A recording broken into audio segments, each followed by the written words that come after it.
Hello, college football fans, and welcome to episode 184 of College Football Throwdown. I'm your co-host, Alex Schmitz, and today I'm joined, as always, by my dad, Peter Schmitz. Hello, Husker fans and college football fans. Hello, hello. We are a father-son duo here to talk to you guys about college football by college football fans for college football fans. Today we'll be talking about our favorite team, the Nebraska Cornhuskers, their disappointments from this past weekend, but some positive news in the world of Nebraska volleyball, as well as some of the big updates on the national side of things, including the big games, some SEC conference news, and the upcoming college football playoff ranking. We're getting to that point in the season.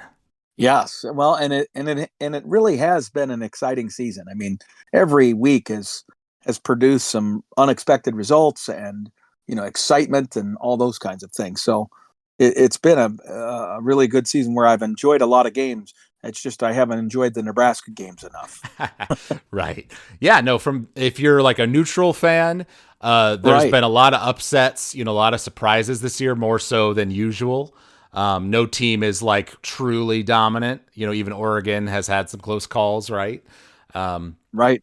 So, yeah, from that perspective, it has been a fun season. We're not even to the big time matchups yet of the conference championship games and then the playoff to come. Right, exactly. Well, and the whole selection process, which we're going to talk about later in this podcast, I mean, that's just about to start to roll out. So it's going to be very interesting. Yes. But we're going to stick with our tradition and open up a cold beverage to kick things off. I've got myself one of my Japanese Sapporo beers here. Oh, okay. I am going to be drinking a Four Peaks Brewing Kilt Lifter. It's an amber ale, a Scottish amber ale, produced right here in Arizona, down the road in Tempe. I love it. So I'm looking forward to enjoying this beer all winter. All right. Cheers. Cheers. And as we mentioned last podcast, you were actually in my neck of the woods this weekend for a unrelated event. So we were together and able to watch the UCLA game together and some other college football on Saturday. Unfortunately, we didn't have time to record the podcast in person, so we're at our usual format here.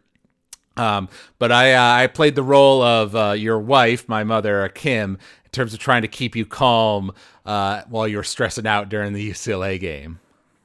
Well, it was a very frustrating experience, for sure. And, angry on a number of levels.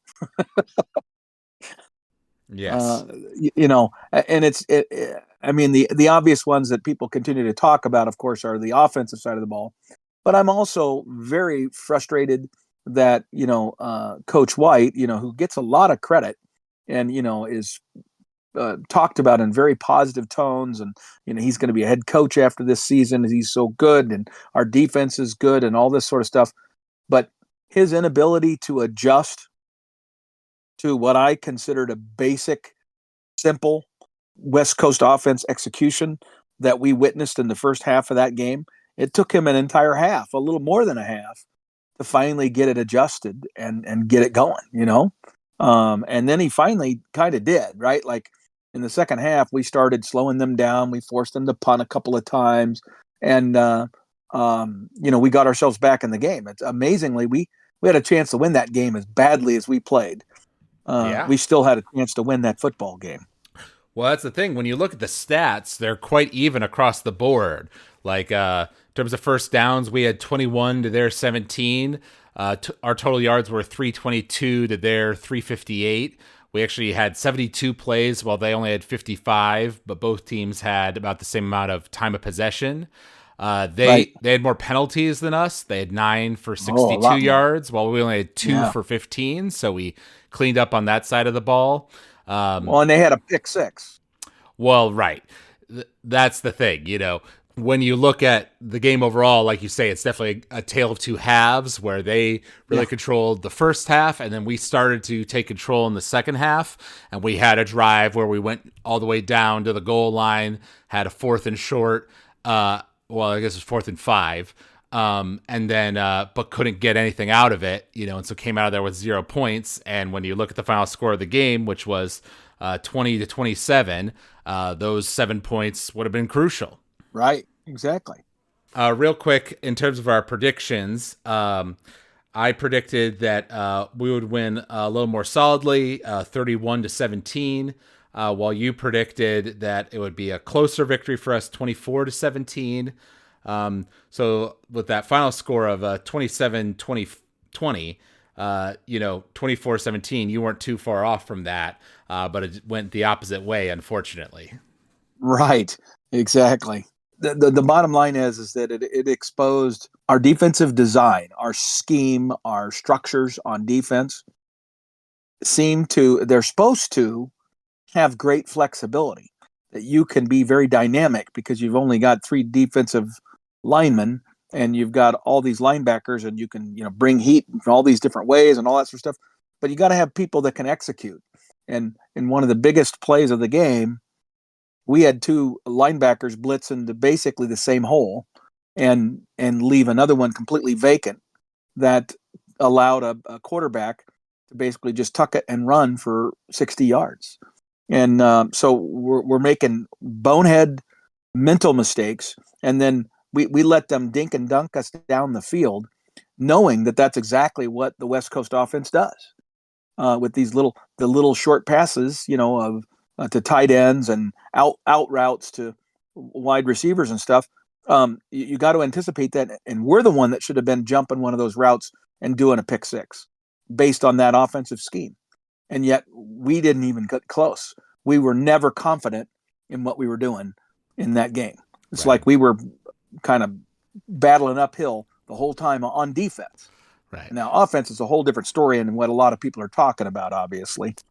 Right. Well, because admittedly, the offense did adjust too, right? You were calling out from the very beginning of the game that Satterfield needed to call more running plays and be more creative with his running plays, try to establish that run game so we could open up the pass game. And he finally started to do that later in the second half. And sure enough, we did open up the pass game, and we're able to get some things going, like that drive we mentioned where we got all the way down to 4th and goal, involved a lot of running. And then we ran it for like 5 yards on the first down, and then passed it 3 times after that, basically, and got nothing out of it. Got nothing. Which made Dad want to pull out the little bit of hair he still has left. Exactly. Now, so from an offensive standpoint, it's not that the plays that we are teaching our team, that we're trying to execute are bad or are wrong, although I would certainly want our running game to have more sophistication and to include a lot more under center with a fullback than what we have, because what Satterfield continues to not understand and not recognize. And interestingly, he also had this same problem at South Carolina, his previous stop as a coordinator, and when he was in the SEC. You cannot have consistent success offensively without establishing the run. It just doesn't happen. Show me the team that throws the ball all over the field like they do with some success in conferences like the Big 12 or the former Pac-12, right? There were years when they did that kind of stuff, right? In the old Chip Kelly Oregon days. But in the Big 10 and the SEC, you have to be able to run the football for 2 reasons: to establish that you can early in the game, and then to be able to close out a game and win it in the fourth quarter. You have to be able to do that. And it's an absolute must. And if he doesn't think he can do that, like he doesn't have the offensive linemen to do it, or he doesn't have the running backs to do it, or the wide receivers aren't blocking well enough to do it, then why are we not talking about that? Why are those things not being addressed? And we aren't trying different players up front on the offensive line, or trying different running backs or whatever, right? That's the part that frustrates me. Is here we are in week 8, and offensively we're still trying to figure things out. Yeah. Well, since you mentioned it, we'll talk about this more when we talk about the South Carolina Texas A&M game. But I watched the highlights of that game, and I think you kind of like their offensive coordinator there, Doel Logains. Interestingly, he has a past more in the NFL than anywhere else. But they had a very run-focused offensive approach in that game. Yes. And we're able to upset Texas A&M with it. So that's just a funny side note. Yeah. No, I understand, but I'm just telling you, that's a fundamental. And you know what?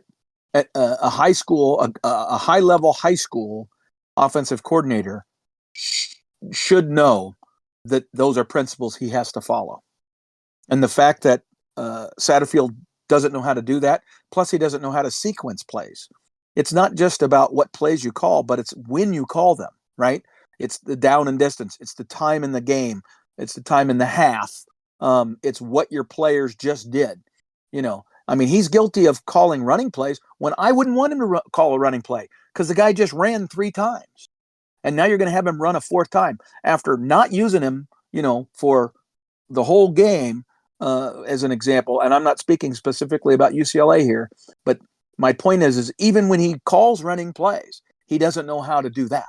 Right? When you're calling running plays, then you either replace your running back if he's already ran the ball 3 times in a row, or you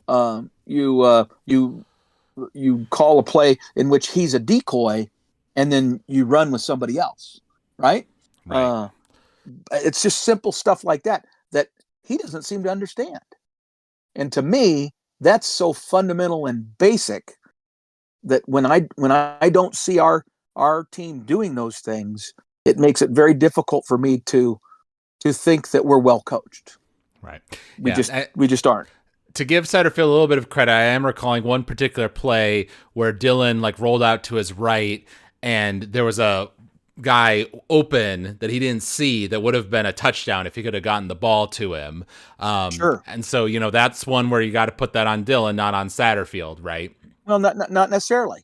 It depends. If because of the way he rolled out, he didn't have visibility because there were linemen in the way, or there were defensive linemen in the way, then you have to know when you're talking about a passing game, the quarterback has to have lanes in which to see and throw through to be able to make that throw. The guy can be wide open, but if there is a 6'5" defensive lineman standing in between the two of you, you may not be able to throw that football. And it would be a bad idea to do it because the guy's going to knock it down. Or if you successfully do it, you have a far greater likelihood of overthrowing the ball and then causing an interception. So even though he's wide open, and then you're going to be asking, well, why did he overthrow that? Well, because he didn't have a lane to throw it in. So, right. I mean, you got to have a system that allows for that and anticipates where those lanes are going to be and where your quarterback's going to be positioned so that he can successfully do that. And when he's getting hammered from the very beginning of the game, if they had tried to establish a running game, Alex, early in that game, so that they weren't jailbreaking our offensive line on every frickin' pass play and beating up Dylan, then we might have had a very different situation. But we ran a couple of running plays early in the game. We didn't have a lot of success with it, and we had showed no patience with it. We abandoned it, and the running plays we ran are these stupid, overly simple, no sophistication, easy to diagnose for the defense. And we were getting beat up front. I'm not ignoring the fact that our offensive line was getting handled by those big Samoan guys from UCLA. And to go back, although we played bad in that first half, like we said, it was only 13-7, right, at halftime, very makeable, and we were getting the ball to start the second half. So we were both going with the idea of, okay, make your second half adjustments, come out, and let's make a statement here right at the beginning of the half. Then literally we come out of the gate and, like you say, throw a pick six that was completely devastating. And they only scored 7 more points after that. So if you, once again, if you take that off the board and then, give us the one touchdown we almost had, on that 4th and 5 that I mentioned earlier, all of a sudden the game looks different. We don't miss a silly PAT late in the game. You add on an extra point there. So we were perfectly, even though, we made some big mistakes and then late in the game, Dylan got hurt. we still had the potential to win this game. And we didn't, which makes it once again another one score loss game, which is just a repeat of what we've gone through with Scott Frost and Mike Riley in past years. Right. I agree with your summary right there. I think there was, everything you just said there was just dead on. And so where do we go from here? And why is it that our head coaches, whether it was a Scott Frost or now, Matt Rule, they can't see this. And if they can see it, why are they not, again, if I was a head coach and my coordinator was struggling the way Satterfield is, I would be getting in the middle of his stuff. I would be getting in the middle of his game planning. I would be challenging him on his game calls, okay? And I'd be saying, we need to be running the ball more here. Well, let's go through. I'd go through every single play of this game against UCLA, and we'd watch the play and say, okay, why did you choose this play? Why didn't you choose this play or this play or this play? And you'd have your whole offensive, repertoire and let's talk through why you didn't do these things, and let's figure out how we can get to where we want to be together. Right. Right. I mean, that's what you got to do. And it seems like we're not doing it. It seems like our head coach is empowering his coordinator, which is good, but without accountability. Or does accountability only come after an entire season is over? In my opinion, accountability should be happening every day, just like you're trying to hold your players to an accountability standard every single day, every single snap in practice, right? So why would you not be doing that same thing to your coordinators?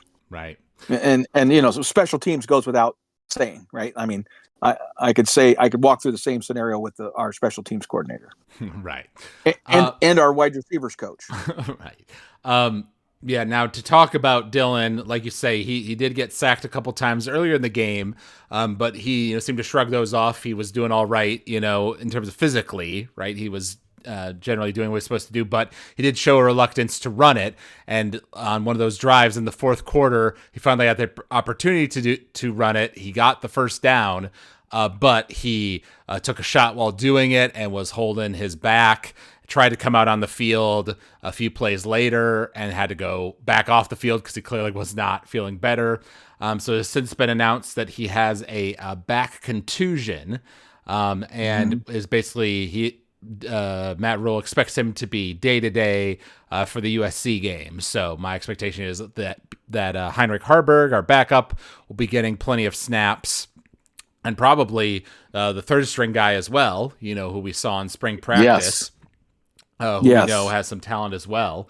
So we do have some options behind him, but of course, Heinrich's throwing is still a little bit suspect.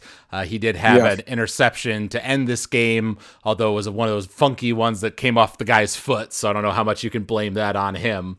No, but this puts us in an even tougher situation because, like we said last week, this UCLA game was our best bet to get to 6 wins for the rest of the season, because now we've got USC, Wisconsin, and Iowa, all of whom are having better seasons so far than UCLA has been.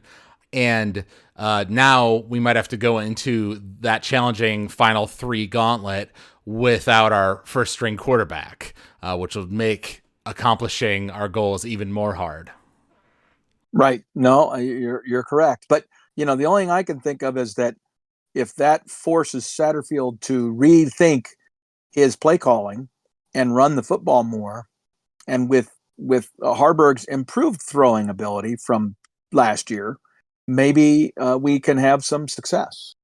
But the bigger issue in the USC game is I don't trust our defense. I think USC's going to slice and dice us apart because if we can't handle the West Coast offense of UCLA, I don't know how he's going to scheme properly.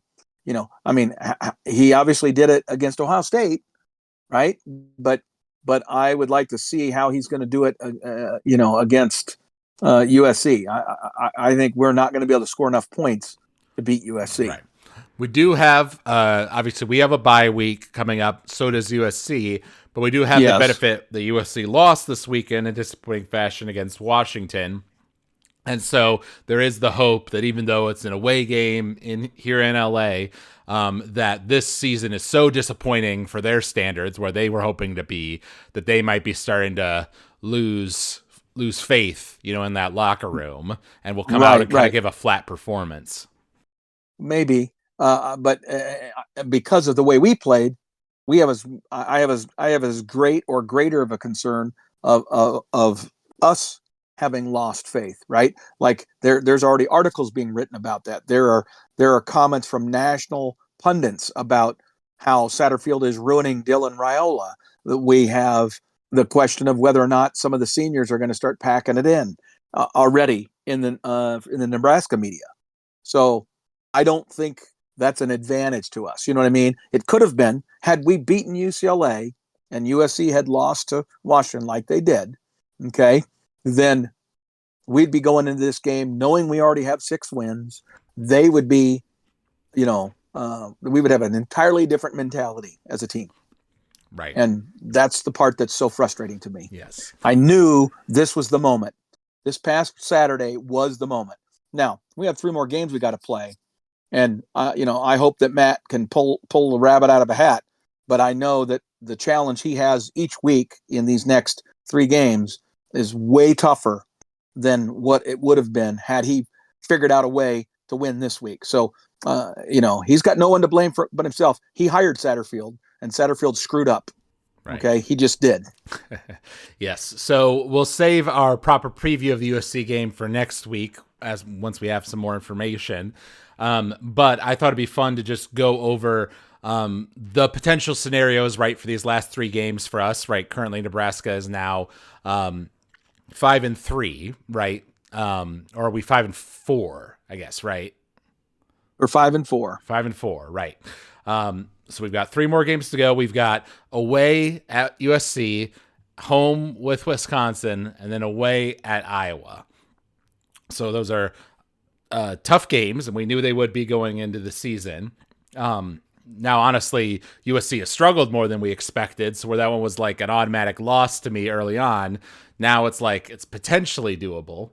But let's just say, let's get the easy ones out of the way real quick. So if, like you say, if Matt Rule pulls a rabbit out of a hat, we win these last 3 games, so that would leave us at 8-4 to end the season. Then I think Nebraska fans will be pleased that he managed to turn things around after those disappointing losses, and we're in positive momentum going to a bowl game. So that's the best case scenario. Yeah, we'd be giddy. Nebraska fans would absolutely be praising, and Satterfield would save his job, and we'd be praising Satterfield for sticking with whatever he did to get us 3 victories here late in the year. Right. Everything would be peaches and cream. Right. And then the opposite of that is obviously we lose all 3, so we'd end the season at 5-7 like last year. Again. Right. Exactly. Which is a repeat of last year's performance where we got to 5 wins and then were unable to get to that magical 6th win to guarantee a bowl game. But the string of losses would be even longer this season than it was last year. And with, us starting the season off much more positively and having this hope that with Dylan Raiola and the other, young players, we could really turn this thing around. So then I think the calls for Satterfield's head would be very loud. He would probably get fired. And Matt Rule would stick around, but have to shuffle off his staff and have real pressure going into his 3rd year. I would totally agree. Okay. So now let's lay out, perhaps one of the more likely scenarios. We win 1 and lose 2. So let's say that we beat Wisconsin because they struggled this weekend, which we'll talk about later. And we get to play them at home. So let's say we beat Wisconsin, we get to 6 wins, but we lose the other 2. So we end at 6-6. We're going to a lower bowl game. How would you feel about the season then? I would be accepting of it, but I would still be hopeful that we would make some changes, particularly on the offensive staff. In my opinion, there are three coaches that are in particular are underperforming. Satterfield being one of them. Our special teams coordinator, and our wide receivers coach. Those are three areas that should be way better than they are right now. And those coaches need to be held accountable for why they are underperforming, right? And you don't have the benefit of, giving them 3 years to figure it out.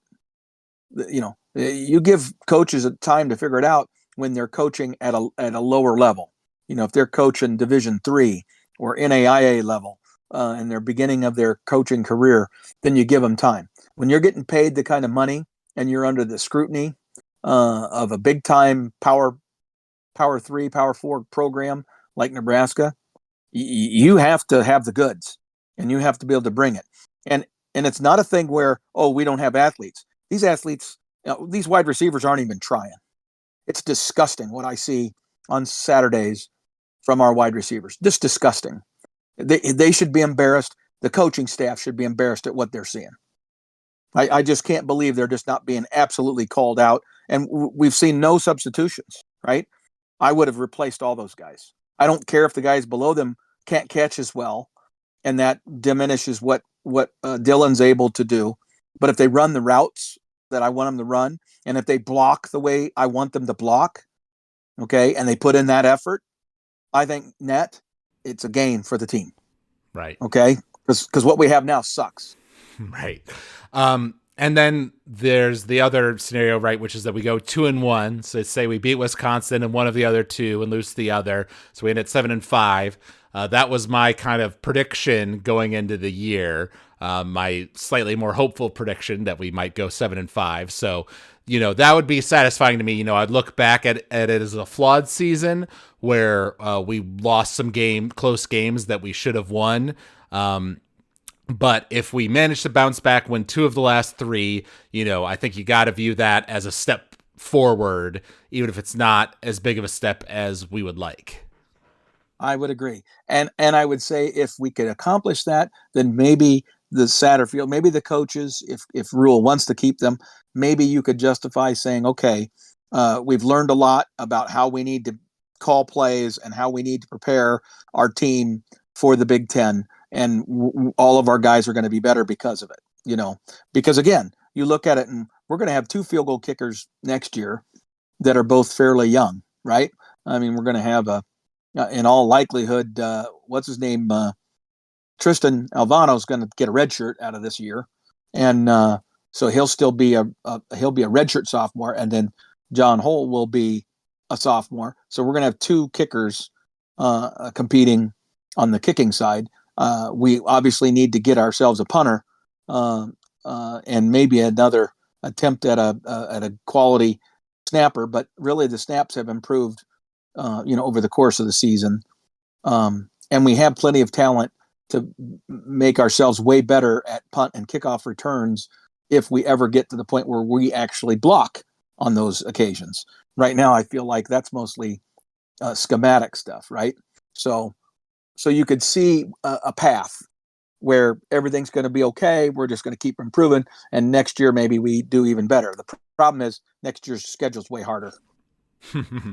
Right.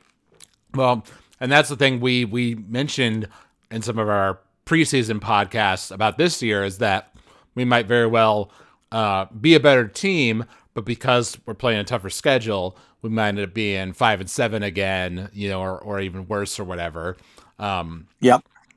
And I think, even if we do lose these last 3, I would still think that we did make improvements from last year. You can see it in the offensive numbers, right? Dylan's already past, the numbers of passing completions and touchdowns and stuff, from last year's team and that kind of thing. So we have taken steps forward, but, then we've taken steps back in other areas and not improved in the ways that we wanted. So basically we've laid out, we've got kind of 2 scenarios that are varying levels of disappointing, and then 2 scenarios that would be varying levels of positivity. Obviously us winning all 3 would be absolutely great, but that's very unlikely at this point. Right. Exactly. Exactly. Yeah. At this point, my hope is we find a way to win one. We just got to scramble. We just got to get one. Hmm. And I hope that the players and the coaches have the same desperation in their thought process as I do. That they've got to put in every ounce of energy and effort into every single game here until they can win. Right. You know? Which I think it would be great if we could make that first win be the USC game, because even if USC is kind of down this year, they're still USC. They got that name recognition, so it'd be seen as a big upset. And it would be our first game coming off this bye going into this last string, so we'd have momentum going into that Wisconsin game at home, right? So you would hope that that could maybe cascade, having that monkey off our back, having our sixth win to go to a bowl game, that we could Yep. maybe turn that into momentum for another win. I would agree. All right. So, as I mentioned at the beginning, there was positive news on the Nebraska sports side of things in terms of the volleyball program, which I was also in person to watch with you. We watched the girls go up against Wisconsin, who has been our big rival in the Big Ten.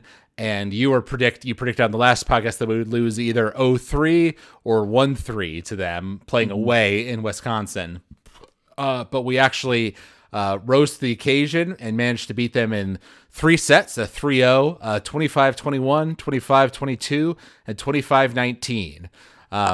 Varying levels of offensive success between those 3 sets, but very good defense. We were able to get quite a few blocks on them and kind of frustrate them schematically.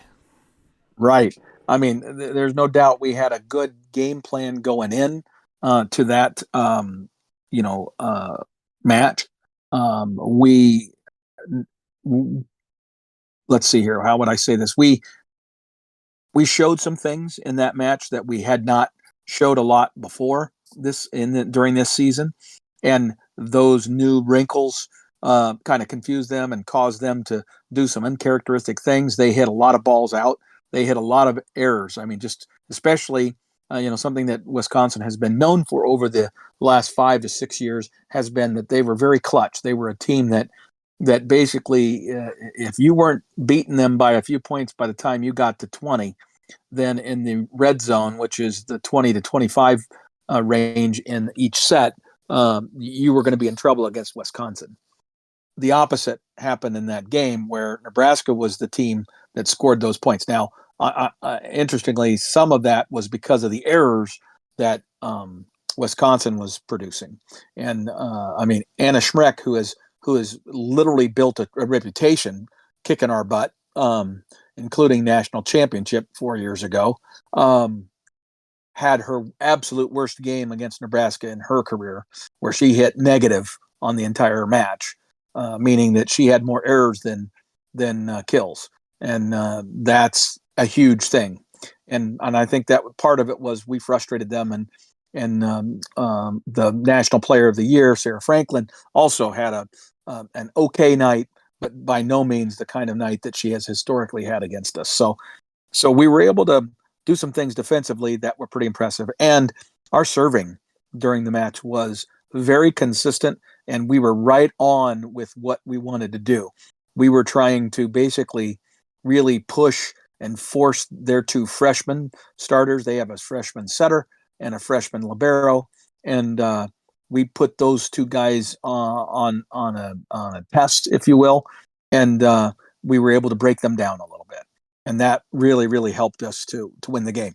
Offensively, we actually didn't play that well. We only hit 205 for the match, which is about 100 hitting percentage points below our season average.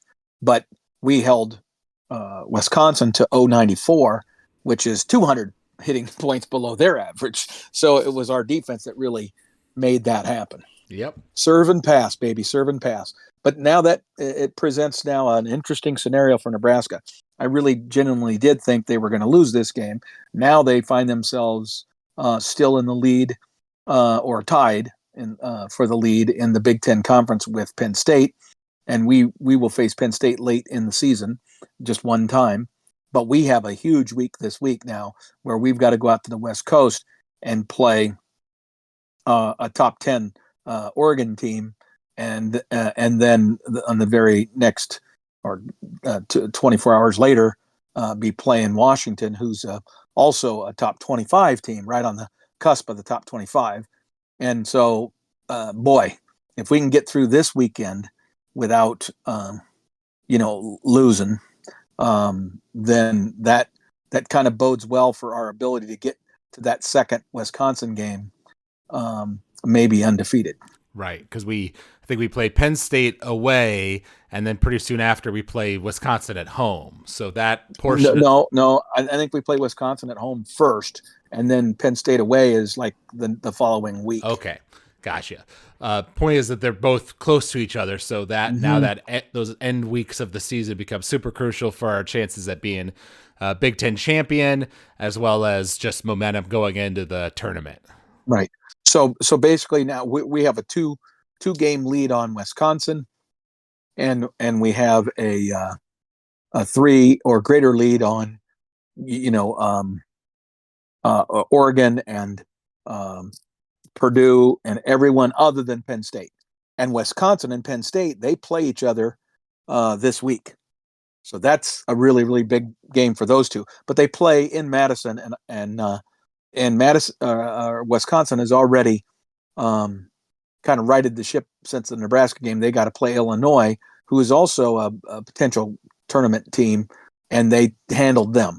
So they've already righted their ship, like I thought they would, and so I won't be surprised at all if Wisconsin beats Penn State in that matchup, which at this point is probably a good thing for us because since Wisconsin's already got 2 losses and Penn State has none, I would feel pretty good about that. So that'll be a game I'll have my eye on for sure this week. Yeah, definitely. And then switching to the national world of college football, there was one interesting update out of the SEC that we thought was worth noting.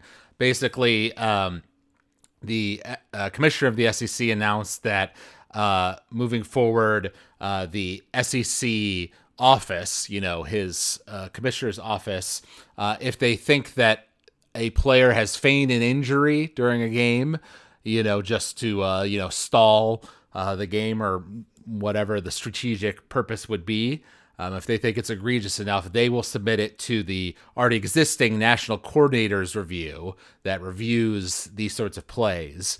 And if the national coordinator determines that it was a feigned injury, then they've established a system for fines leading up to, for a third offense to a team, the head coach will receive a public reprimand and the suspension of the head coach for the team's next game. And interesting.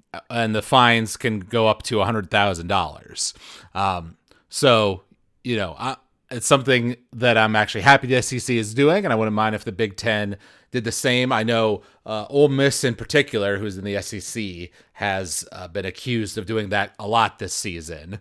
I haven't noticed it as much in the Big Ten, I would say. And because that's one of those things that's tough to decide, right? Like, is the player really having the injury or is he cramping? But then again, if you see him out on the field, 3 plays later, right, then it makes you suspect of what was going on. Right. So I'm glad action is being taken. Well, in my opinion, it doesn't go far enough. I think if players are in fact doing that and they are able to review them and determine that yep, that was definitely a fake, right? That we believe we have enough evidence that this player faked the injury. I think you need to suspend the player, not just the coach. And I think because here's the bottom line: you want coaches to stop coaching players to do it.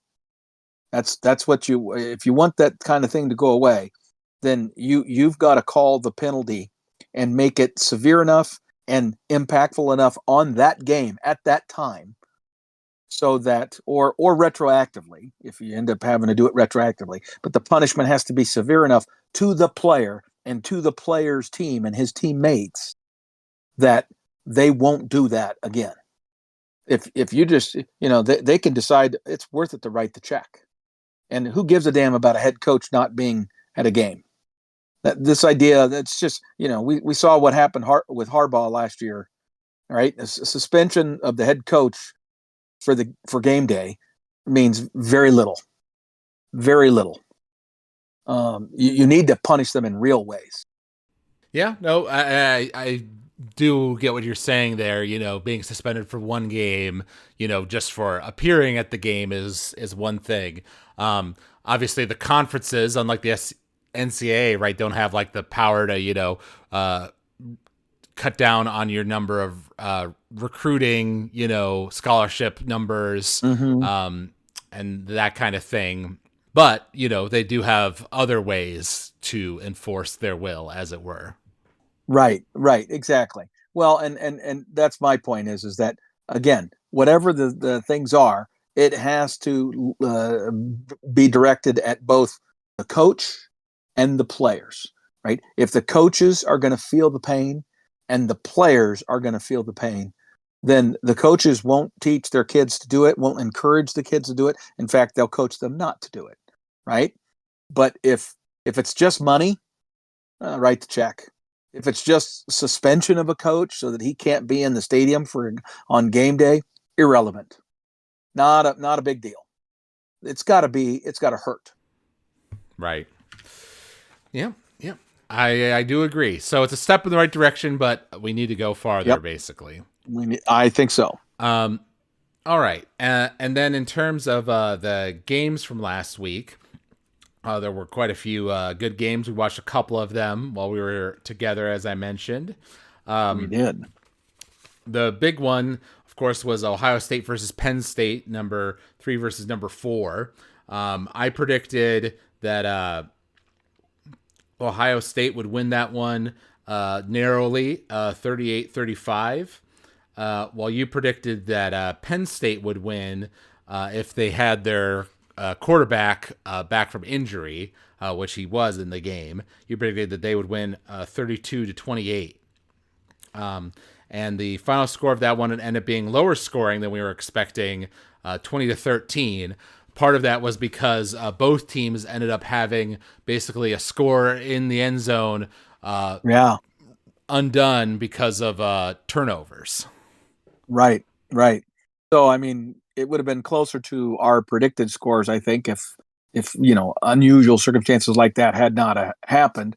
But also, I really thought that if Penn State could have their mature leader at quarterback, that would be enough for them to kind of go over the hump, especially given the recent history with the Nebraska game. But and frankly, as I watched the game unfold, I still feel like Penn State had plenty of opportunities to win that football game and to take control of it, and they just didn't. Even though they were at home, they had a raucous crowd. In fact, a record crowd, if I remember correctly, right? So, yep. I mean, they had an awful lot of stuff going their way, and they didn't take advantage of it enough to get themselves a W, which is, they have the same bugaboo that Nebraska does, where Nebraska can't get over the hump with these stupid close games and getting the 6 wins. But Penn State's issue is their inability to beat Ohio State or Michigan, and the fact that even when they have what would appear to be comparable teams or talent, and then they get the benefit of playing at home and all the ducks are lined up for them, they still find a way to lose. And this would be another example of that. Their quarterback actually didn't play all that great in the game. Right. You'll recall at the beginning of the game, he was having a lot of success running the ball. Ohio State wasn't expecting for him to be healthy enough to be running it. But they kind of adjusted to that later on in the game, and his passing was not always the best. But they did have enough success to have a very successful drive in the fourth quarter that led them to the goal line. But Ohio State's defense pulled up and stopped them on several plays, including like a 4th and 1 type stop to stop them from getting a touchdown that would have tied the game. So that was a crucial turning point. Oh, yeah. Huge. And then the other one we predicted last week was a Big Ten game we were very interested in because they're two of our upcoming opponents. Wisconsin and Iowa. I predicted that I would win 28-21 over Wisconsin. You predicted that I would win a little bit bigger, 28-17. But it ended up being quite a bit more lopsided than either of us were expecting, with Iowa winning 42-10. We kind of had that game on in the background, but we weren't watching it super closely, so I watched some of the highlights afterwards. And Wisconsin had 2 turnovers, which obviously helped out Iowa quite a bit. But the big story that I saw was just that Iowa's run game is legit, and Wisconsin could not stop it. Right. Iowa's offensive line has gelled, and their running backs are quick and powerful. Definitely. So, it gives me, like I said, it gives me some hope with Nebraska going up against Wisconsin at home. I feel like we have a chance against them, but it makes me more scared for Iowa for sure. So that was my and especially since the Iowa game is at Iowa. And it's going to be their senior day, and it's, the typical situation. So it's going to be very difficult, but we often defend a running game pretty well. So we'll see what happens when that time comes. It would be great if we have already gotten our 6th win and we'd be going for our 7th against Iowa. Yeah. And speaking of Nebraska opponents, the other one that we did watch more closely was USC versus Washington. That one ended up going Washington's way, 26-21. We gave general predictions on the last podcast. I actually thought USC would win. You predicted that Washington would win since it was a home game for them, so you ended up being right there. But frankly, USC probably should have won. They were -3 on turnovers, so they gave Washington a lot of different opportunities. They missed a 52-yard field goal earlier in the game, and then they also had they were stopped at the goal line in the 4th quarter by Washington as well. So an impressive performance by Washington's defense. I'd say that's the part I wasn't predicting, that they would play that well. Right. And I feel like that was the best defensive game I've seen from Washington this season. Yeah. But like you say, USC's got a lot of talent for sure. There were in the 3rd quarter, I want to say it was a stretch there where USC scored 2 touchdowns in pretty short order. They looked like they could run it wherever they wanted on Washington.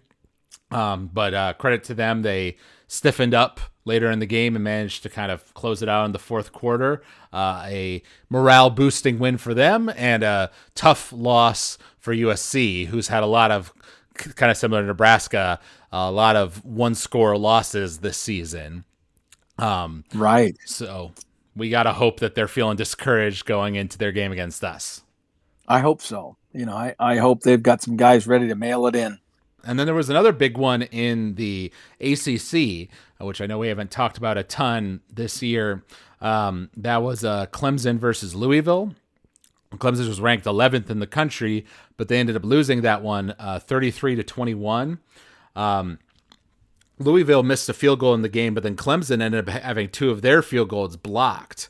And there was a crucial point in the game where Clemson went for a onside kick, and there was something funky about it, like a bunch of guys fell on it, and then there was something about like an illegal block downfield. So basically, it was called on the field as Louisville's ball, like they recovered the onside kick. It was reviewed, and then the call was affirmed. And when the call was affirmed, the Clemson fans booed and started throwing stuff on the field that then had to be picked up.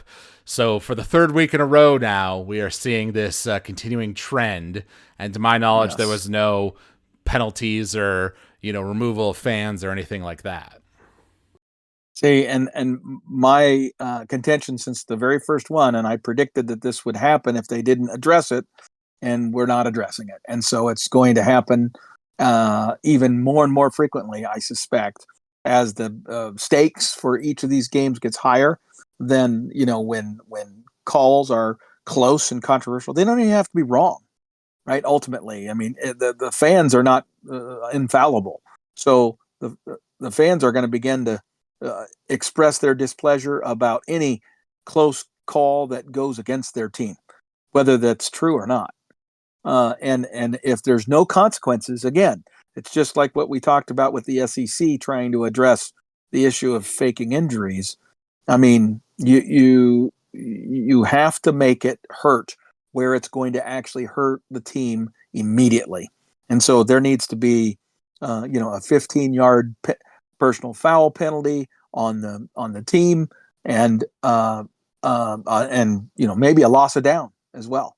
I mean, it has to be severe enough that head coaches and university presidents and things like that, plus a fine, so that we hit them at the pocketbook too, and then the key people that need to make a commitment to resolve this issue and remove it. If a coach appealed to the student body, do not throw things on the field. Okay, you guys cost us a game because of this. Right. That's all it would have to happen one time. I'm already foreseeing that, especially if we see even more of these, now that we've already seen 3, that the NCAA will, make some rule adjustment in the off season, to make some sort of standardized procedure for dealing with it, to more harshly penalize it. But that's too late. We need to make those adjustments now. I agree. Because it's not that hard to do. And it's within the power of the conferences for sure to simply say, hey, our refs are going to do this the next time that happens. Yeah. Okay. Everybody needs to, here's the memo being sent out to every team in the conference. Here's the video that comes with the memo. So we'll see these things. If this happens at your university, you are going to be punished in these ways. And it's going to be punished immediately. And it's going to affect your team's ability to win that football game. Yeah. So you better tell, especially now that basically there's alcohol at most collegiate stadiums. 7 years ago, there were only a handful of stadiums across the entire country that served alcohol and on a college football campus. Now almost everyone does. Nebraska just voted that we're going to do it next year. We're the last Big Ten team to do it. Right. Every other Big Ten stadium now provides alcohol. Well, guess what? Alcohol causes dumb people to become dumber. And there's a lot of dumb people in those stadiums. Right. Yep. Going back to the game itself, I mentioned that Louisville missed a field goal, but they made 4. So Clemson's defense kind of was the bend but don't break type of philosophy in this game. Gave their offense plenty of opportunities to score a touchdown and get back in the game, but Clemson just couldn't do it. Louisville's run game was quite impressive to watch in that game. So yeah, disappointing one if you're a Clemson fan for sure. Oh, absolutely. Because they actually had turned some things around and were really trending in a very positive direction. They only had the one loss from early in the season. Right. Until now. Some games that weren't so close, we'll mention them briefly. Oregon beat Michigan 38-17, which wasn't too big of a surprise for me. And then Indiana crushed Michigan State 47-10, now continuing their undefeated streak. Yes. Well, and, now they're getting into the nitty-gritty here where they got to play Indiana, I'm speaking of. They have to play Michigan, but it's at home for them, so it's in Bloomington. And I think they're the better team. But Michigan has better athletes. But, I would have said Nebraska had comparable athletes or maybe even better athletes across the board than Indiana does. And yet we got our asses handed to us. So I think Indiana is going to continue on this run until they face Ohio State. And then maybe at that point, because I believe that game is at Ohio State. Right, it is. I'm looking right now. However, they do have a bye week going into that game. So they've got 2 weeks to prepare, and Ohio State doesn't. Just like they did when they prepared for us. Mm-hmm. And we almost beat Ohio State. So by the transitive property, they should win. There you go. Right. Yeah, that transitive work, that really works, Alex. Yeah, I've never seen that fail. definitely, definitely. We mentioned South Carolina earlier. They pulled off the upset against number 10th ranked Texas A&M, one of the top teams in the SEC. Beat them 44-20. It was actually a very close game in the first half. It was tied 20-20 at halftime. But Texas A&M, interestingly, I guess their coach seems to be one of those types that's very aggressive. He went for it on 4th and 1 at their own 30-yard line 2 times in the game, and they failed both times, so basically gifting South Carolina great field position. And then they had 2 turnovers, and the game was 30-20 with 4 minutes left in the game. So, South Carolina was able to score, and then I think one of those turnovers happened. They were able to score again. So the game was closer than the score would make you think, but still a disappointment. Well, I think I might have mentioned to you about, A&M had a injury situation at quarterback. They brought in a young gun, athletic quarterback who turned around the game that they won in an upset the previous week. And I thought, when I watched that guy in that game, I'm like, wow, watch out for A&M, man. They're going to be incredible with this athlete running the show at quarterback, because he could throw the ball and he could run. And then they turn around and get beat. And it goes to show you that, the game of football is 11 men on each side. You need everybody doing the right things. And if you do a bunch of stupid things, including a coach who does some stupid stuff, you're not going to win. Yeah. And then we'll mention 2 other SEC games here.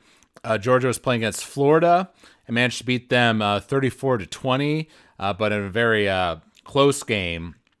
There were a lot of field goals on both sides. Florida's quarterback got hurt in the second quarter, and I believe this was their second team quarterback, so now they're down to their third string guy. It was tied 20-20 with 6 minutes left in the game. Georgia had 3 turnovers while Florida had 1, so that tells you a lot that Georgia was really given Florida plenty of opportunities, but they kind of struggled to capitalize on some of those because of their quarterback struggles. So that one went Georgia's way.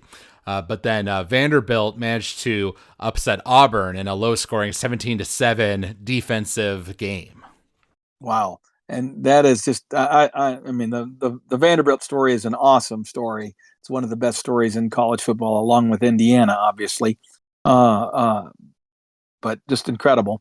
And it makes you start to wonder. It's going to be fire coach season here very soon, I think.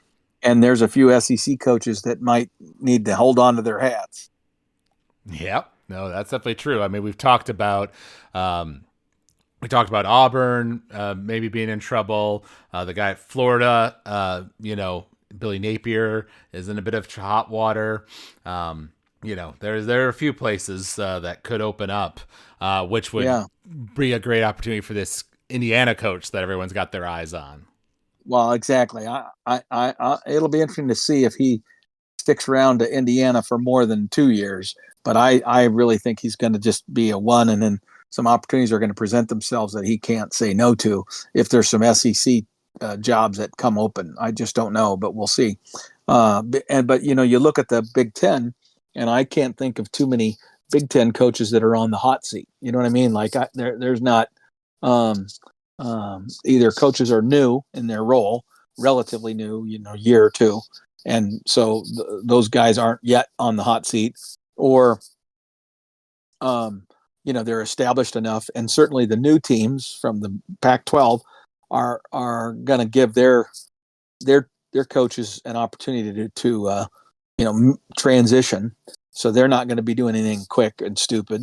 So I think there's going to be quite a bit of stability in the Big Ten coaching ranks.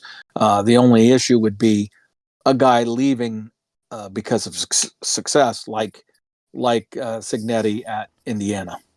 You just made me think. Let's see here. Wisconsin, admittedly, they do have a tough end of their season as well. They have to play Oregon, then they play us, then they play Minnesota.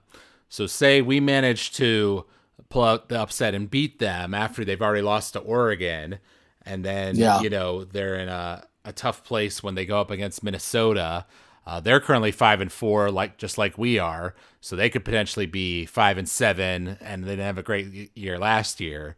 So I could see maybe not saying Fickle would get fired by the end of this season, but I think he'd be in the hot seat at least for year 3. Well, I don't know. I think they're going to give him more time, just like I think Rule's got more time. Sure, right? but the difference is Wisconsin was at least, pretty good Expected. Right. before they fired their previous coach, whereas we've Correct. sucked. Right. That's true. You're right So about that. the expectation levels are definitely different. Hmm. And we're recording this on a Monday, and tomorrow the college football playoff is going to put out their first rankings for the year. So obviously we don't know what those are yet, but just looking at the current AP poll in terms of what like the top 12 would look like right now, based off of where the various teams are. You've got 4 teams from the Big Ten and 4 teams from the SEC, so the 2 big super conferences. Then you've got 1 from the ACC, which is Miami, and 1 from the Big 12, which is BYU, both currently undefeated. And then you've got Boise State from the Mountain West, who's currently 7-1, kind of from the group of 5 there. And lastly, you've got Notre Dame, who's currently 7-1 as the independent. So right there's your 12 teams, with the alignment you might expect in the college football playoff. Now, obviously, that's all going to change because these teams have to play each other. There's conference championship games to come, so less teams will be undefeated. We'll be dealing with much lower numbers of those. Right. Well, and you start looking at who are those teams that are just outside of that top 12 that you were just talking about, right? So, there's going to be you're talking about one ACC team and one Big 12 team. I just don't see that, right? Like I think they're gonna try to squeeze another one of those teams in, and enough of the Big 10 and SEC teams are going to beat each other up between now and the end of the year that some of those are going to falter and go out of it, right? So it wouldn't shock me if the SEC and the Big 10 end up splitting 6 instead of 8 and of the positions, and then the Big 12 and the ACC both get 2 each, and then Notre Dame gets its stupid, silly special treatment, and then you've got your group of 5 team. Yeah, that could well be. Obviously, in terms of requirements, right? The only requirement is that you have the 4 conference champions plus 1 group of 5 team, right? And then all the rest are supposed to be picked based off of that ranking. Who else is the highest ranked teams in the college football playoffs final poll? But it doesn't Notre Dame still have some kind of special review or special? Yes, I don't know what the specifics of that are, but you're right, they do. And if they're, if they're good enough, if they remain with the 1 loss they currently have, then they would be in that top 12 regardless, right? So it's kind of a self-fulfilling prophecy there. Interesting. Well, maybe they'll get lucky then, huh? Yeah. If the dominoes all fall a certain way and it's not controversial. And it's not controversial. Right. Exactly. Yeah. But I think there's going to be some years where it's a lot more controversial. And as I've ranted a little bit on this podcast a few times in the past, I'm curious to see how this plays out over time, not any one season, but over time, with the absurdity of the SEC playing 8 conference games and the Big 10 and the Big 12 and the ACC playing 9 conference games. With that discrepancy, to me, is untenable in this structure. It would be really funny. I'm looking right now at Notre Dame's schedule.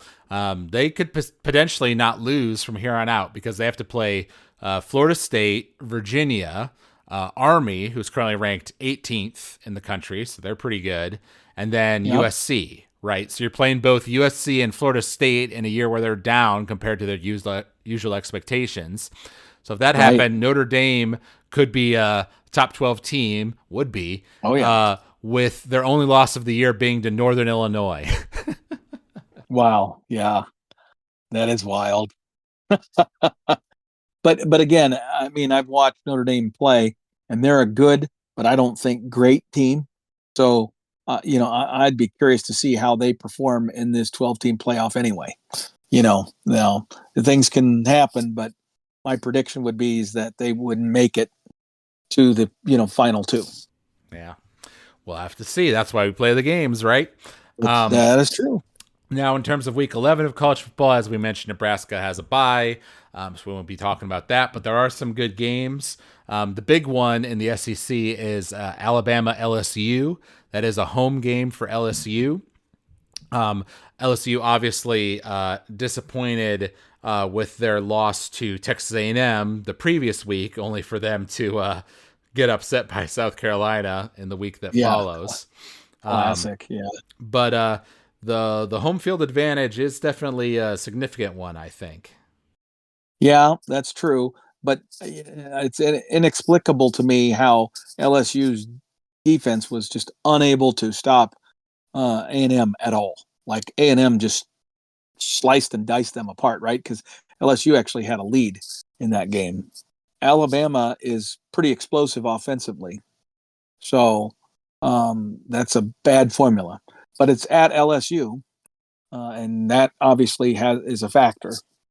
So it'll be an interesting game. Are we gonna do a thing on that? Yep. I'm recalling last time I predicted that Mizzou would upset Alabama, and then they destroyed them. So I think I gotta go with Alabama on this one. Okay. So I'm gonna say that they win 28-21 over LSU. Okay. I'm gonna say LSU beats Alabama by the same score, 28-21. Interesting. So we're gonna flop. Okay, on that. I like it. Flop. And then another interesting one in the SEC is Georgia Ole Miss, number 2 versus number 16. It is a home game for Ole Miss, and like I mentioned, Georgia did beat Florida, but they had 3 turnovers, and the game was close in the fourth quarter. They were down for a good portion of that game in the first half. They really struggled to get their offense going early on. Yeah, and Ole Miss almost always with their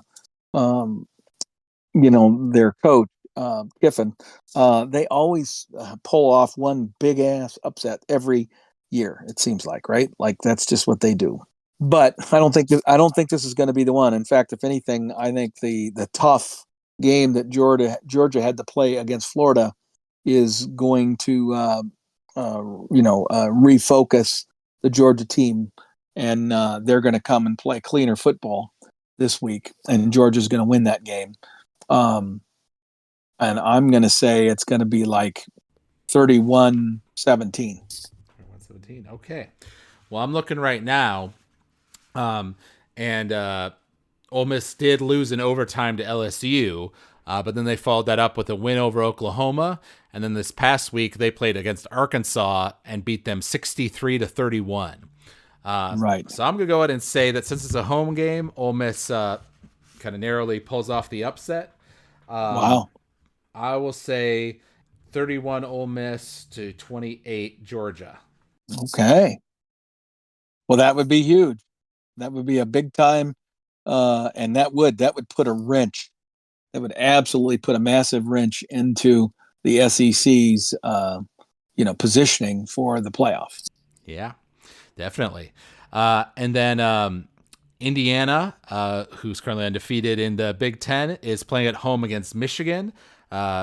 Indiana's coming off the big win over Michigan State, who, let's not forget, played it pretty close with Michigan. Yes. And then Oregon beat Michigan pretty soundly, 38-17. So even though, and it's a home game for Indiana, so yeah, I think you got to say the momentum's all on Indiana's side, even though Michigan probably has the better talent. Yeah, I would agree with you. I think until Indiana shows themselves to be a team that can have, an off game where they have 3 turnovers and they don't execute at a high level and they have uncharacteristic penalties and all that, which they have not shown yet. Until they show that, I'm going to have to say they're going to keep doing what they've been doing. They've been looking for an opportunity to beat Michigan in a comfortable fashion, and this is their opportunity to do it because Michigan is definitely down this year. So I'm on the Indiana train, man. I think they win, and it's going to be by a couple of touchdowns. So I'm going to say, boy, I hate to say 31-17 again, but no, I'm going to say 38-17, Indiana. So that's the exact score they lost to Oregon to. Oh, okay. I didn't know that, but okay. Man, he has a high opinion of Indiana. I'm going to say that Indiana wins, but it'll be a lower scoring game. It'll be closer than that.